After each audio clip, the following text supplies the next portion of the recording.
extra message, and where do they go from here? Especially as far as the small champion pool that we already thought was going to be an issue. And I feel like these are incredibly hard to predict because a champion that didn't get picked or banned last game in Jace is just suddenly thrown in as the first ban for SKT. So already trying to mix a lot up. All right, what else happens next? So Ashe, Syndra, Casio is what Samsung banned last game. Nidalee, MF, and Rise. MF is one of the questions for me, and maybe the Ashe as well.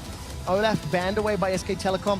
Don't want to give that first rotation red side to Samsung, and of course the fact Ambition 5-0 on that champion. Yeah, and there's also the added question of whether or not SKT want Bengi to play Nidalee again, or if they have to ban it on the blue side, or if Samsung thinks he's respectable enough on the Nidalee to ban it. So that also cuts down on the potential bans. With Olaf already out of the table, the difference between the next best farming jungler is so vast. So many mid laners are getting through because of these changes, though, and because of the kind of expected last ban there. So I'm very curious to see what we'll get through. If Rise is probably going to get through now, and both of these guys have had very good performances on the Rise. But Nidalee next one? The jungler. This is SKT forcing Samsung to ban Nidalee almost, because they're really trying to make Samsung's pregame plan irrelevant as far as the ban phase goes. I like what they're doing here, putting the pressure on Samsung in the ban phase. The Lee Sin also very highly prioritized and could very well be picked up now. We'll see if they will go for a first jungle pick after the 3 bans that have already been sunk into that role. Samsung opted for a blue side Zyra first pick. It is open and available once more. This time though, MF is as well. So does that dissuade you from picking it? Obviously, pressure on the top lane, the jungle pool as well. So there's pressure in multiple lanes here. Yeah, both of these support players have definitely put in some time on Misfortune, and that is definitely a very scary counter pick. But yeah, that Rise I was talking about rears his head. Faker, we may get to see him play one of his most famous champions. Yeah, he crushed all of Worlds with it last year. He was the only dude playing Rise, and then he had a bunch of big games. Yet scarce this year, right? And it's his most played in solo queue on the North American server, but this is the first time he will actually be playing the rework Wise in competitive, so very excited to see it. Hope he uses his skin, though he's not famous for using skin. It's one of those things you'd love to see. We haven't seen that tumble on stage just yet. All right, Kobe, $1 million question. What is the next round of picks here for Samsung? I mean, I like the hovers that they're already hovering right now, just because, like you talked about, with the Misfortune up, Zyra also does drop in priority. And the speed boost and shielding of the Karma did prove to be extremely important for those mid-game plays. It's also cute what's going on here right now, because just because Samsung has picked Karma doesn't mean they can't pick Zyra or counter a Zyra with the Misfortune, because they can always throw it back. So it means SKT have to be very careful about locking in a Zyra if they want to Jhin Zyra lane, because Samsung can turn right around and give him an MF if Crown was to play Karma, which is not one of his main champions. Yeah, and I think the thinking here also was, you know, even though the jungle pool is being pinched right now with a lot of bans, Ambition has been very willing to play that Rek'Sai like so many other junglers, and could very easily just go with either the Rek'Sai or the Skarner, one of those tanks for the front line. I still do think that Samsung are going to go with one of those sort of standard sturdy team comps where they got the front line to protect the Caitlyn for later in the game. Especially when you see how well Ruler played that late game. You know, you can take a look at that 90 caliber nets and flash, and ended up costing him towards the end of the game. Poppy's still up for QV as well, and some options for Samsung. Ambition has been practicing Kindred on a solo queue account. It's going to be locked in, which is the first Kindred we've seen at Worlds. All right. The last guy I saw playing this was Maple in the LMS finals over there, so that is an old pick there. I actually think it's a decent pick against Lee Sin here. Especially, you know, if it is going to be a long game. The Kindred is going to be a huge DPS threat. And we'll see if, you know, Karma's going to be on triple duty now. A very high DPS backline for him to keep protected. No front line for Samsung yet, though, but you can anticipate, obviously, Poppy or similar in the top lane, or would we maybe go something more poke or difference? I think we don't know, and I like the fact that Samsung has given QV the counter pick in the top lane. SKT in their series against Rocks almost always left Duke for the very last pick, so they're going to go something kind of safe like Gnar. That means QV could cannon into it if he wants to have the lane advantage if they lock in the Gnar. Yeah, and also remember that the Kindred with the ultimate, since we haven't seen it in so long, does provide a lot of extra security for that backline to rely upon as well. And since they have so much damage, a lot of the Kindred is fighting over the territory of the ultimate. If you have the extra damage to push them off of it, then that could be huge. And there's that cannon for the flanks, but also the 1v1 potential. Insta-lock cannon. Jat, I think your words were pick in game 2 stronger early game. I feel like they've done that. Well, it's about having the shoving lanes in as many lanes as possible, and I think the Cassiopeia Rise is a skill matchup, but the Kennen should be able to shove, and the Karma Caitlyn should be able to shove. And how fitting is it that he goes back to the Kennen pick? The Kennen pick, one of the biggest improvements that QV made, practicing it a bunch in solo queue for the Gauntlet, which got them here to Worlds. And now they're at the last leg in the finals, down 1 game, looking to make it work again. And it's a really tricky team composition that Samsung's pulling out here, so they will need team practice on the Kindred lately as well, because this is 5 squishy champions. This isn't that sturdy tank line that they had previously, so they're going to have to be able to play pretty fast if they're able to get a lead, if they want to close out this game. It also does bring up all those, plays around objectives, because Ambition has been so good with his smite. Now you have to also take into account, is he going to Kindred ultimate, bait my smite out, and then you wait for the duration, as Smithy did at MSI. Well, going to be a lot of questions that SKT have to answer. And also, can Samsung pull this team composition off? You guys at home, jump onto Twitter, let us know the big moments of tonight using the hashtag #WorldBigPlays. Also, check out the 360-degree streams over on lolesports.com.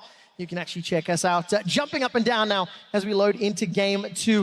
SK Telecom have got themselves a 1-0 advantage over Samsung Galaxy. And QV loads up with his 3-0 Kennen.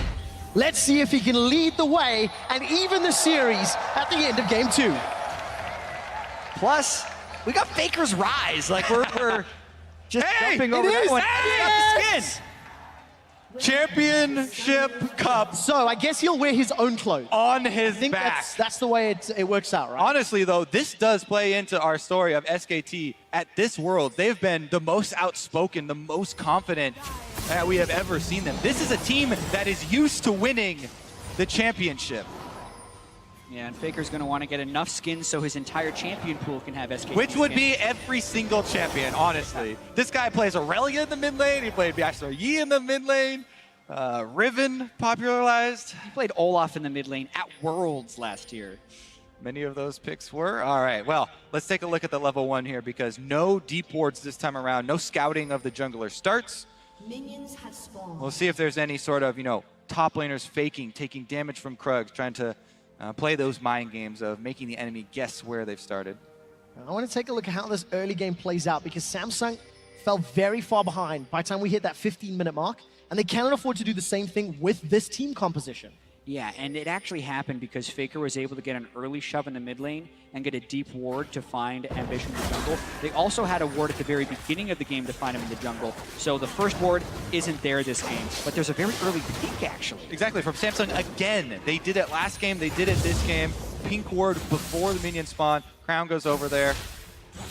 All right, I'm actually kind of disappointed in Bengi. He doesn't have his SKT skin. Where's the coordination, boys?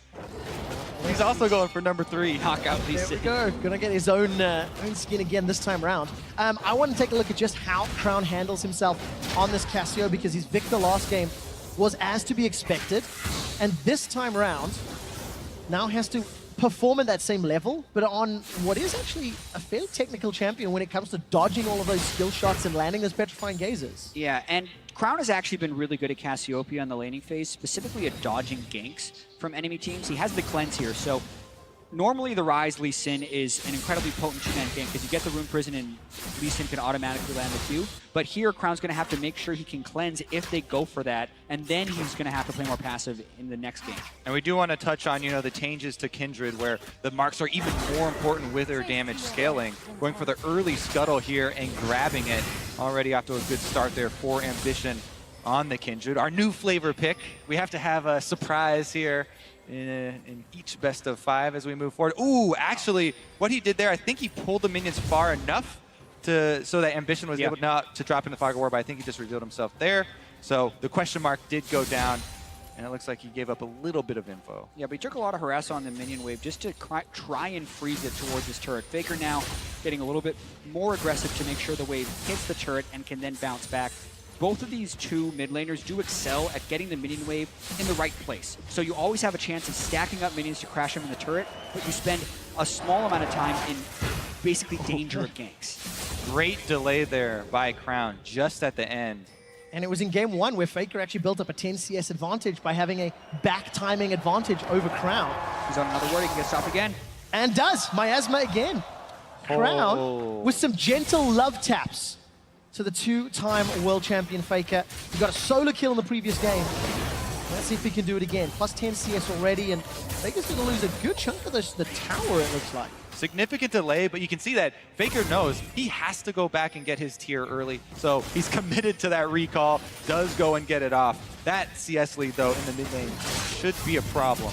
Yeah, but we've been focusing on the mid lane. The top lane is going as expected. Cube shoving in Duke and harassing him a substantial amount up there. And this is buying time for Ambition, who also picked up the first mark. Now he may go for a dive. He's clearing the Gromp first, especially if Lee Sin gets shown. It's going to be a dive. Bengi is focused on taking away the mark on the bottom side of the map. There are no wards that will see him there, although he did pass by the pink, so they know about where he is. That's why Ambition is continuing to counter jungle because of that early pink ward. So much value. Yeah. Going to be 2 camps stolen away. But Bengi actually getting some deep wards for himself. Good advantage in the first 5 minutes for Samsung. Plus 20 CS in the top lane for Cuvée. Duke's already teleported back. I'll see if Cuvée decides to do the same. Small lane advantage for Crown in the bottom, and trading down bottom. Poor JJ and Ruler caught by CC. Trades a couple autos, but Bang and Wolf, they turn this one around. Nice 90 cal into the headshot shots. And this is where the Samsung lane needs to be careful, because they do not have the sustain that Wolf has. So while they could get shove on early, when they lose the shove, they're actually a very vulnerable lane. All they have to do is split, because the mid and the top lane are winning very heavily for Samsung. We do really need to touch again on that jungle, though, because such a big advantage from Ambition in the jungle because they've been able to track him with the early pink ward. That was 2 camps that were stolen away. He also smited the wolf, so you get to leave that wolf spirit there, and they saw him again. Yeah. Now Vision just slingshotted back a little bit. Banky cleared the pink ward. Ambition got spotted out. Oh, damage down. Crown's throwing out the poison with those twin fangs. Good shield from Faker. He gets away with his life.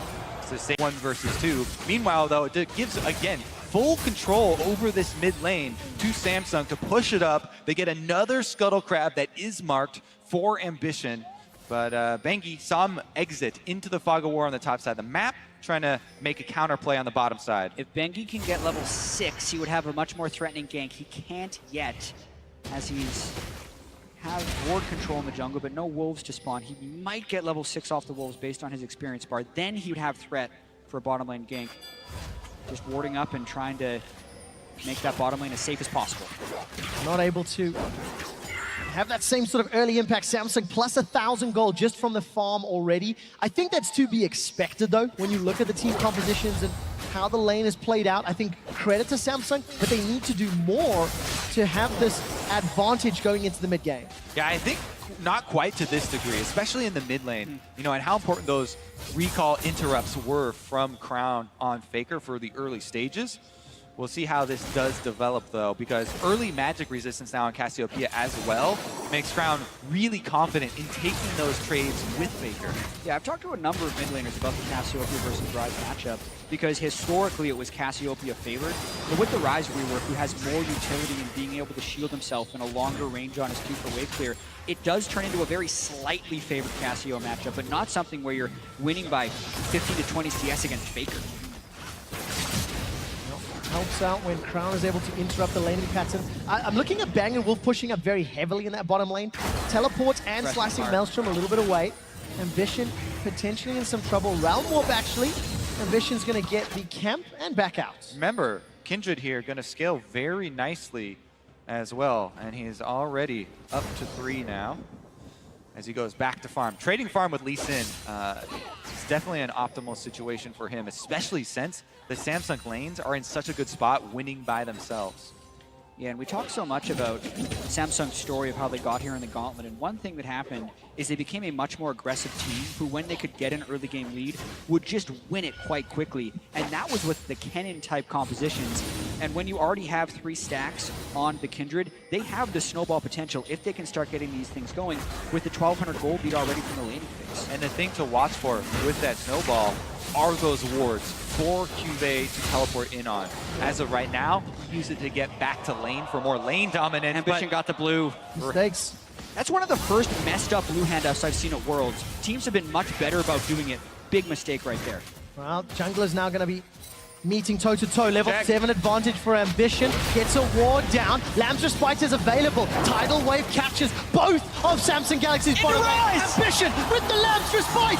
It's first blood to Ambition. Body block on the first 2 shots from Wister. The third and the fourth gets nobody. Beautiful. Now Fake is the target. Gets caught up by the red buff. Slowed down. Crown looking for a target. They may want to go for a dive. Crown's full health with both summoner spells up. All summoner spells are up for SKT though. They're closing in, trying to push the minion wave first, and there goes the counterattack from Rise! The Realm Warp not going to be enough to go for range, but the flash does. Now, Faker and Wolf, they're in enemy territory. Gonna back away. The threat alone means no further engage. It's a 1-for-1 trade. What an impressive counter right there. They know the only way out is forward. They charge Core JJ and do grab the kill, but still, this game, the early game has been going so heavily in favor of Samsung, and they retain that lead. Oh, great stun from Cuvée. Hop away from Duke. Means that there's no kill yet. Actually, Duke's gonna Mega Gnar out. Crown's decided to pick a fight. Exhaust is already used. Miasma's put on the floor, and Crown cleanses away. No kill yet. Summoner spells He burn. burns every summoner as well as knocking the back. And just to rewind a little bit, there was so much awesome that happened in that fight. Ambition getting alley-oop towards Faker only to cast his Lamb's Respite to save him. And then the next man up blocking of the Jhin ultimate was perfect by Samsung, and they maintained their early game lead. Ambition wants to make his long-awaited chance at Worlds count. They want to dive Cuvée. So does Faker, though. In the last trade, Duke Mega Gnar'd out, forced Cuvé's flash. This should be an easy no dive. ultimate. Here comes Ambition as well. Knocked against the wall. Faker is gifted a kill. And they just made that look easy. And we talk about the ebb and flow of the map. There's no counter play here really open for Samsung. The only thing they're getting is a ward deep in the red side jungle. But again, let's look at this Ambition play. Yeah, he's able to get a lot of damage on Bengi, but then the alley-oop right to Faker, but he lands, is able to cast his Lamb's Respite, and then Bengi can't make it in. Kills him as he's trying to cross the line. You shall not pass. To get in. Then here again, body blocking Rise is so important because of the overloads. Ruler stands in front, uses the heal early so he has more health. The Jhin ultimate, last shots don't do as much, and this is the beautiful counter attack. Right here, they're trying to make a 4-man dive happen, but Faker just zooms forward onto Core JJ, and they're able to take advantage of the long range of Jhin as well to assist, and that completely stops any gank. 200 gold now separates these two teams. So 2 kills for Faker in the last couple of minutes. And Ambition is up to 4 stacks on that Kindred passive. The kill into Bengi, plus first blood gold in his pocket as well. Those CS advantages been chipped away from. As you can see, it's an even game mid, and Duke, while yes, it's still 20, relieved a lot of pressure with that dive up in the top lane. No flash for Cuvée in theory should make him think twice about pushing so far forward. Yeah, because this matchup actually can swing back to be Gnar favored if he's able to get Spectre's Cal and Frozen Mallet. So it's very important that Cuvée stay ahead of the curve there. Incredibly important gank, and the ebb and flow Kobe was talking about, it was a little bit enabled by Crown staying bottom lane to burn the 4 summoner spells. Now they're trying to get it back. Those 4 summoner spells are down. Here comes a Kennen with an ultimate. Cheeky play there over the back of the Dragon Pit. Pink ward, so they know there's nobody to see them. Bang and Wolf have no summoner spells. The teleport's coming down from party. Duke. It will be a Mega Gnar. Slicing Maelstrom. Stuns SK Telecom. Duke Mega Gnar's out. They've traded 1-for-1. Ambition doesn't get the respite down. Faker Realm Warps in. Gets the reply kill. It ends up being a 2-for-2. SKT can equalize plays that no other team can equalize right there. It looked like a 5-man party for Samsung, and it's just a 2-for-2. Absolutely insane. Faker crashes the party as another kill to the list for him, and that goes horribly wrong for Samsung. Let's take a look at the setup. Look how quickly Faker starts to rotate from mid lane Gnar immediately channeling teleport onto the turret, and extra turret shot taken there as well. Let's watch how they actually turn this around, though, because Cube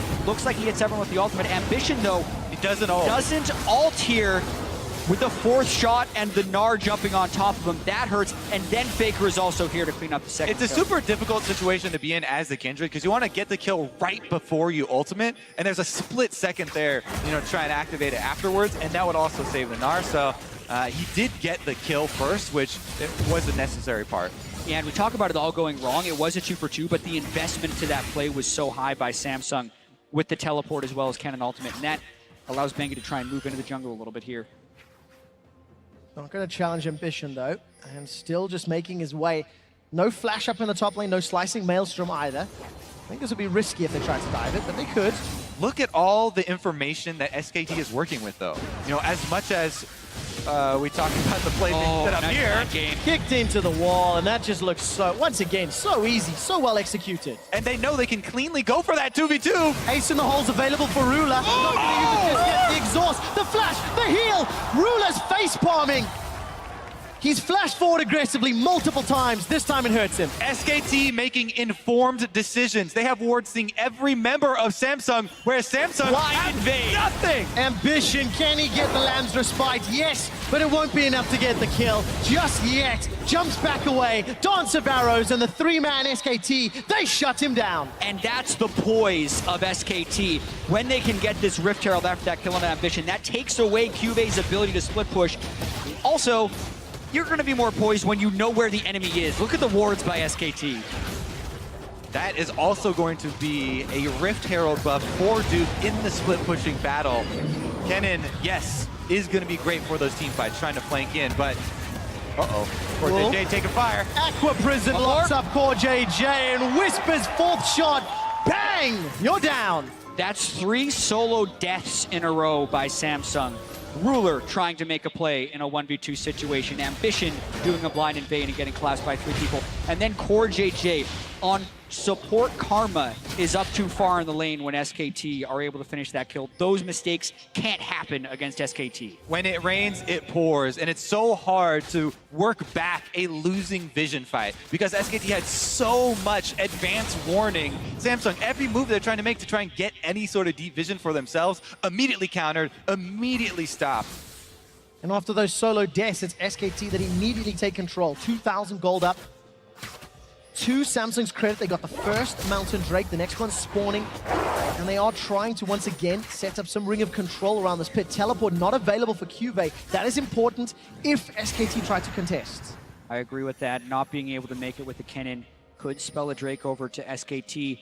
This is also something the analyst desk talked about of the flow of SKT series. First game is close, second game isn't as close, and third game would be a stomp. Samsung need to control that just onslaught from SKT and find a way to equalize this game and get some positive plays going for them. They do have a lot of damage on their team. And with this second Mountain Drake, Samsung would have a huge threat of just burning through Baron. Their entire team outputs damage. Casio. So this would be an incredible, even 2 members of this team could sneak a Baron after it spawns. So SKT have to be very wary of keeping up that vision game and continuing to be diligent about putting those wards. Good Dance of Arrows, sidestep, and Ambition may be able to make it away, but not enough from Faker. Tagged by 2 shots already, uses the flash. Remember, Lamb's Respite still available. Dance of Arrows over the Rift, Scuttler, but still, Summoner Spell wasted, really. So many abilities being dodged here, and Bengi isn't able to finish off that ward. Pink wards do regenerate now, so he's got to get back in there if he wants to finish it off. And this is, again, another game where you're seeing the mechanical outplays every single member. Level 11, 12 rather on Faker. Cube. Round Warp comes in. Cube's got Slicing Maelstrom and Flash. Got no minions under the tower. Got a Protobelt forward. Duke takes a turret shot. Flash forward for Cube. Looking for the Lightning Shuriken. Shut down. Duke with the boomerang. It's incredible the speed at which SKT make their calls. As soon as the information comes in, they say, oh my goodness, Ambition, Crown, they're invading our jungle bottom side. Faker, what does he do? Immediately moves top to go make the play with his ultimate on Rise. They camp that side. They're gonna get the first turret on top of it. And SKT so willing to play around Duke this game. He was picked into a bad matchup. Samsung saved their last pick for Cube, but that's about all they did for Cube because Ambition has been down on the bottom side. And that's the third unique champion SKT have sent top lane. This time it's Faker to help out with Duke. Duke takes the turret early. Not the cleanest of ganks because Duke takes so much damage, but then the double flash right there prevents Cube from being able to get in. Faker can follow and finish off the kill. I mean, oh, there we go. Ambition gonna buy some time. There's a little bit of support from Cube coming up, but it's not gonna be enough just yet. Ambition dances around. Mounting Dread, Wolf Frenzy, throw everything at Faker, and it's not gonna count. 3-0-3. Faker is a monster. First game on the reworked Rise, and he's showing absolute mastery. No one was in doubt of Faker being able to play Rise just because he hadn't played it so far at Worlds. They have really taken control of that quadrant of the map right now. The Gnar is building up towards Frozen Mallet right now, and Cube has really fallen behind the curve that you don't want to fall behind as a Kennen. Not to mention the magic resist that SKT is able to build up just casually with the Abyssal Scepter and the Hexdrinker. Samsung do have the teleport on Cube to try and make a play on the other side of the map to get back into this. But even if they do that and they leave top side, Duke will take his toll or follow with 2-level advantage on the Gnar. We talked in Picks and Bans about how this team composition from Samsung Galaxy was hard to execute. It's significantly harder when you put yourself in a position to get punished. Now they're behind in gold, and if you look at the mini-map, full pressure. Oh no. Rula's gonna flash away from the tidal wave. 4JJ's already used his flash. He gets shut down by Bang, who's now on a killing spree. And to elaborate a little bit more on your point about how hard this comp is to execute, if you look at the squad from Samsung, they have so much damage, yet their whole team fight relies on these two big ultimates. The hard CC that they have is the Cassiopeia and the Kennen ultimates. Those have to hit multiple targets, have to lock people in place because there is no tank for this team. Until Cube is able to, get his Zonias and buy some time that way, it's all about Ambition's ultimate, which has been down. Yeah, not available. Look at that. Yeah, and it would also require them to be able to set up at all. But SKT has been so far ahead of the pace of this game.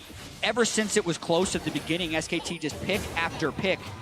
They kill Ambition, and now Duke about to hit Mega Gnar to try and zone him off the turret. Yeah, Cube potentially could turn around the engage with that Maelstrom. The tower doesn't fall in the mid lane, though.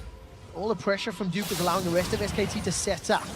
Deadly Flourish from Bang, won't find a target, and the tower will allow, the pressure on the tower allows SKT to then just reposition, steal away the Sentinel, and Ruler could be a threat. Sonic Wave, Ward Hop over, good 90 caliber, there's no flash available, and Pengi doesn't want to go too deep, not worth the risk at this stage with the lead they've accrued. Exactly, no need for SKT to take any even slightly low percentage play or waste any abilities right now. I mean, honestly, especially if we look back at how this game has gone, there's not too many points where we can super heavily fault Samsung. Their play they set up bottom with 5 players was well set up. It was an intelligent flip over the ball there from Ambition. It was a pink ward that they teleported on, so they knew there was an ward in that bush at least. The problem is SKT's ability to instantly react to any of these plays, and they make it look like a bad play by turning it around. And the map play has been so much stronger from SKT this game. One thing that we kind of noticed about Faker before this Rise game was how he would play to the mid lane and only look to pressure down that turret, and how he wasn't necessarily looking to roam, very rarely taking teleport. But on this game with Rise, he has been very willing to roam, realm warp in to get his side lanes and team ahead. And interestingly enough, he actually lost his mid lane turret in this game, almost in exchange for all the kills and assists and map pressure that he's picked up for his team. He's playing extremely confidently right now on the Rise, and he's showing it. I mean, he wore his own skin, one of the extremely rare times where he actually uses a skin, and it's in the finals here, looking to get his 3rd chance in a cup. 5,000 gold deficit for Samsung Galaxy. The next dragon is once again a Mountain Drake. That's the 3rd of the game. And Samsung have teleporting Cube. They've got 2 already, and there's Baron spawned, but they're not going to risk that just yet. Looking at the minimap, pressure going up towards that lane. Yeah, you can tell that SKT have this in mind. They know that there are already 2 Mountain Drakes on Samsung. Samsung do have a lot of damage and convert it down. That's why Duke is hovering around the Baron while they go for this Drake. They're covering their weak side of the map. All right, while the dragon was being taken, taking a look at some cooldowns that have been used, Bang fired his curtain call Crown has used, I believe, both Petrifying Gaze and Flash as well. So there was some sort of exchange in the mid lane where Crown is now down a Summoner spell. And Faker just gets 75% of that tower HP. It's just relentless pressure, and Bengi's behind Core. Yeah, Core JJ's in so much trouble. The Tidal Wave will hold him in place. Exhaust buys enough time for him to flash to safety, but the tower goes down. Faker's realm warped in looking for Ruler. Lands the spike will buy some time. Faker's caught in a trap, takes a lot of damage for his troubles. And Lamb's Respite saves Ruler's life, plus the Summoner heal. Once again, Summoner spells blown, towers falling in multiple lanes. And SK Telecom, in SKT fashion, taking control of Game 2 more confidently than Game 1. Yeah, and you think about the way Samsung would want to try and get back in this game, it would be a flank teleport from the Kennen. But the amount of map pressure that Samsung has is so low that Wolf is almost always going to have his exhaust for the Kennen, and the forward targets like Duke are always at full health in the split push game, so more controlling action in Game 1. They've got the exhaust, plus they have the Lee Sin kick from Banky, which can be utilized that way, or utilized to push people off of the Kindred ultimate if they need to, chase down Samsung into their own territory. But once again, it's the same story we talked about last game, where the vision just creeps in. The entire map starts to become dark. Look at, they're trying to just place defensive wards in their own jungle in the first bush, and he almost gets killed for it. Ward jump flash for the right side step there. And even if they don't get the kill, it still buys them time to take down that mid lane turret, and Faker's able to burn a bunch of ultimates right there by getting the Kindred ult out. It just means Samsung Galaxy are once again playing from behind. In Game 1, they were down 5,000 gold at 25 minutes. That is now 6,500 gold in Game 2. And for SKT, I think they still need to be very careful with their vision. They still need to not overextend, because if Cuvée can find a miracle teleport, there is a lot of damage that could follow on if a front line or a back line can be out of position. The thing is, at this point in the game, if Cuvée teleports, it has to be like from the fountain or something, because he cannot 1v1 this Gnar. Duke will smash him in the 1v1. Duke will push up, and he will keep him pinned down at that bottom turret, so it removes so much threat from the Kennen teleport in that case. And if Samsung do make a move, it's kind of an all-in move where their backs are against the walls, they don't have much else, and very risky. I agree. He also couldn't 1v1 Faker. He's just not in the position where he has the threat, so he has to be in so clean, most likely flash over the roots and field that SKT would be able to throw at them. And that's where Wolf's Nami could come in clutch as well, because if Cuvée teleports into a flank, all Wolf would have to do is tidal wave the bulk of the Samsung team, and that will give them enough time to hopefully kill Cuvée. So we're kind of stacking the advantages in SKT's favor here, and it's looking pretty grim for Samsung. As SKT do every time they appear in an international final, they are on the cusp of another matchup win here this game, and they've got all the tools to do so. That Frozen Mallet, Black Cleaver, once again Duke playing the split push, once again itemizing at this stage in the game to dominate a side lane and to maintain map control for SKT. Because they've just had such fantastic vision, such fantastic pressure across the map at all stages.